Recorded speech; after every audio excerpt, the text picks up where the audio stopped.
Kjo përbërje gjykatës kushtetuese më shumë i ngjan një elite politike jugoslave se sa instancës më të lartë gjyqësore në vend reagojnë nga koalicioni Blen. Sipas tyre, përdorimi i gjuhës shqipe është drejtë themelore e njeriut dhe një nga vlerat themelore të kushtetutës.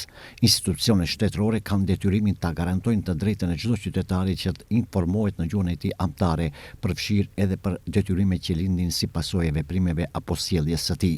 Kjo vlen edhe për sistemin Safe City. Vlen ka qenë i qartë dhe mbetet i palëkundur në qëndrimin se kur shteti njofton, paralajmëron apo ndëshkon qytetarin përmes këtij sistemi, ai ka për detyrë ta bëjë këtë edhe në gjuhën shqipe.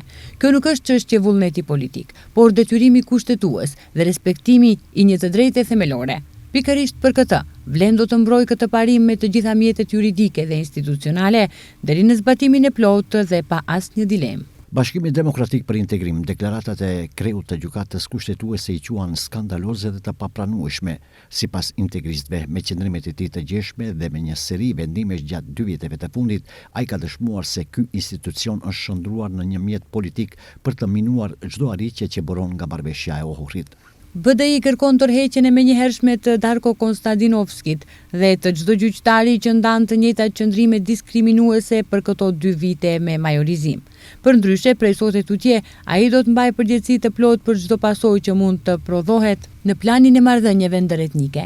Ne do të veprojmë dhe do të kërkojmë përgjegjësi për këto qëndrime, të cilat nuk janë të rastësishme dhe as të sotme, por janë ndërtuar sistematikisht gjatë 2 viteve të fundit. Vendimi i gjeshëm konfirmon urgjencën për badenter në gjykatën kushtetuese, thonë nga Aleanca për Shqiptarët e Ziadin Selës.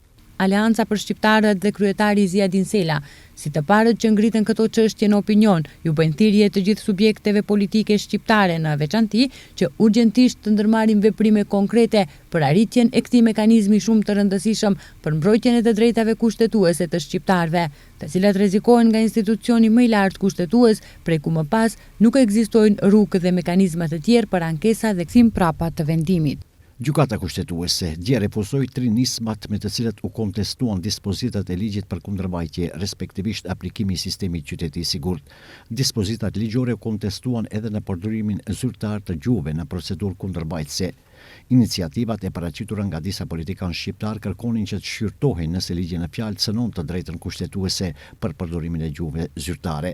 Debati u thellua edhe më shumë pas deklaratave të kryetarit të gjykatës kushtetuese Darko Konstadinovski, i cili tha se njoftimet për gjoba përmes SMS dërgohen në gjuhën maqedonase dhe mund të dërgohen edhe në anglisht, por jo në gjuhën shqipe, duke shtuar se nuk pajtohet që bëhet fjalë për shkurtimin e të drejtave për përdorimin e gjuhëve. Kjo deklaratë nxiti reagime të forta në opinionin publik shqiptar.